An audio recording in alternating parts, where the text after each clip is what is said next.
How to use side button for voice input on Samsung Galaxy S26, S26 Plus or Ultra.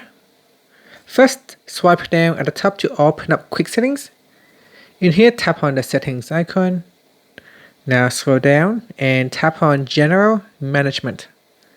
Next, we then go down and tap on Samsung keyboard settings. Then scroll down and tap on voice input. Now go down here and choose use side button for voice input. Make sure you tap on the toggle button to turn it on. Then if you open up your keyboard, while the keyboard is opened, press and hold on this side button here to open up the microphone. This is a test. And you can see here, you need to press and hold on the side button so that the microphone will be active.